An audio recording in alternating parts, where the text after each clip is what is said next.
Hi everyone. Today I have a review and somewhat first impressions for you. The company Arteza reached out to me with the opportunity to review a selection of their products. I was excited to choose a few things that I felt were most similar to some of the art supplies that I use a lot, with the intention of creating a piece using only their supplies, minus the paper. So they sent me 24 Woodless colored pencils, 24 Woodless watercolor pencils, 4 water brushes, and 48 watercolor brush pens. I would call this a first impressions review, but honestly I couldn't keep myself from at least trying out the watercolor pens, and I can already say I really like them. But everything else is new to me, and I'm excited to show you guys what I was able to create with these things. Let's talk a little bit about the supplies before I put them to the test. So the water brushes.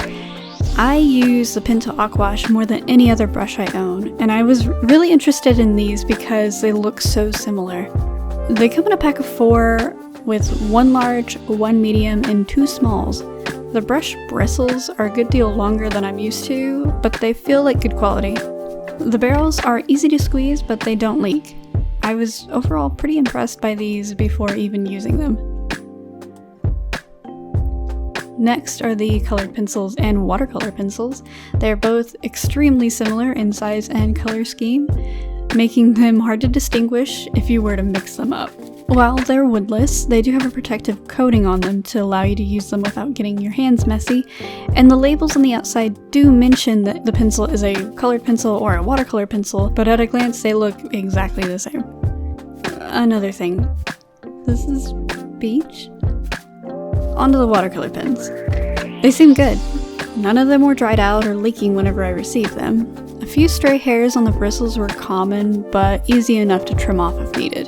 The only annoyance to me would be that the bristles on the pens are a bit irregular, which may seem minor, but some of the brushes with longer tips were harder to control while the others were no problem. The pens do not have any names labeled on them, unfortunately, but they do have a corresponding colored tip and ends that identify the color. They seem relatively true to color. I'm gonna go ahead and say that I was a little confused by the original layout of the pens and the packaging.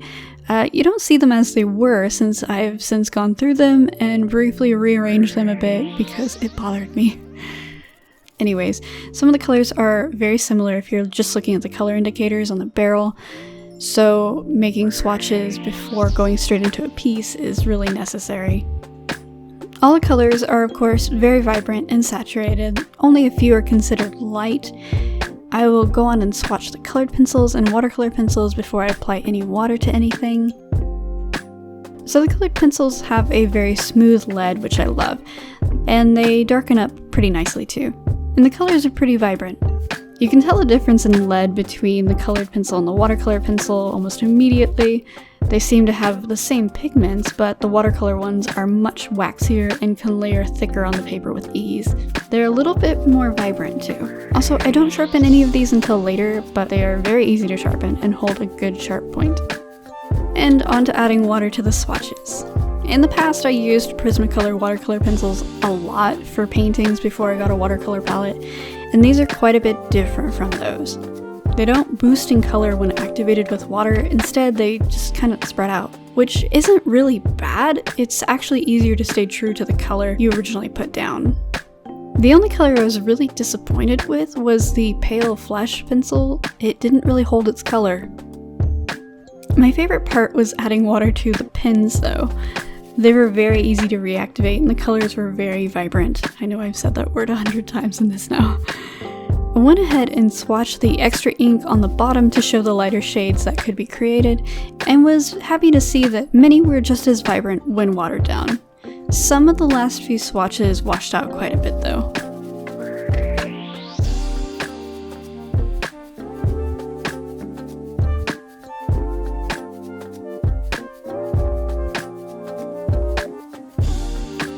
And now let's see what I was able to create with these things. So I went ahead and with the Carmine colored pencil, because I'm so used to sketching with Carmine pencils already. It's just sort of my go-to color. It was very nice to sketch with. Of course, it's not erasable, and that was okay with me because I don't really erase that much. but I decided to go with something rather simple. And I wanted a little bit of a background, so I went ahead in with the green pencil because I figured it would look better to have green lines showing through on the leaves rather than red. But since I was not using the watercolor soluble pencils, the lines that I drew are not going to go away, and that's kind of my plan. I don't want them to be all confused with the colors I'm going to lay down. Like I mentioned earlier, I dabbled around with the watercolor pens just a little bit to get an idea of how to use them, and honestly I've never used watercolor pens before ever, and I just so happened to see Torianne use this method of swatching the color on another piece of paper and then picking up a bit to use on your painting, and it worked very well.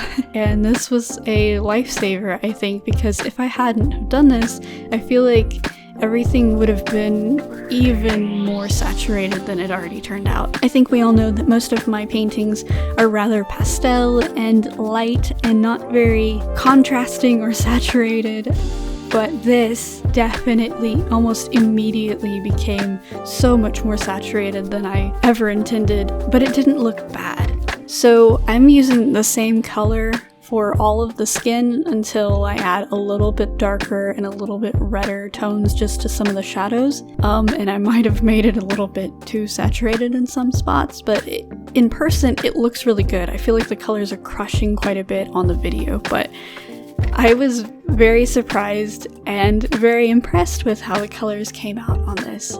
And by the way, I'm using the back of a Kansan watercolor cold pressed paper.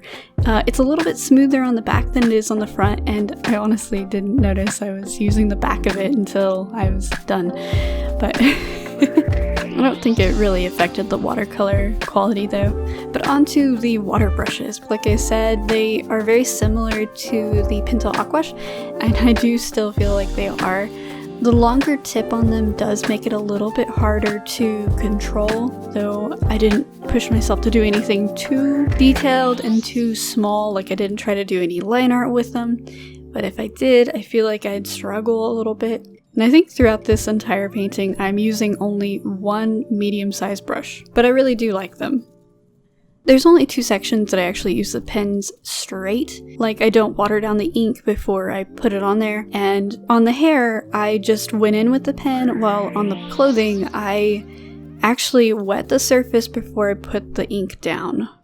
And I feel like there wasn't that big of a difference, other than maybe the one with the water underneath of it was a little bit more of a flat wash.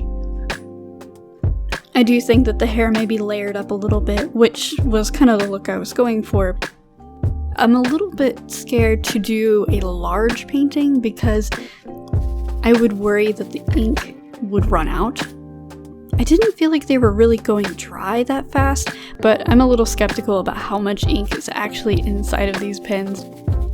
Anyways, on the leaves I did the exact same thing that I did with the rest. I swatched on the piece of paper and then picked up some of the color so it wouldn't be too dark.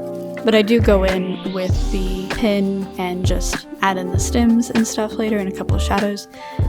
I also went back in with the carmine pencil just a little bit to boost some of the shading because I was kind of afraid to go back in with a light color next to the hair to darken the forehead because I knew that I had put this ink down straight, so I was very afraid that it would just reactivate and muddle up the whole face if I put any water near it.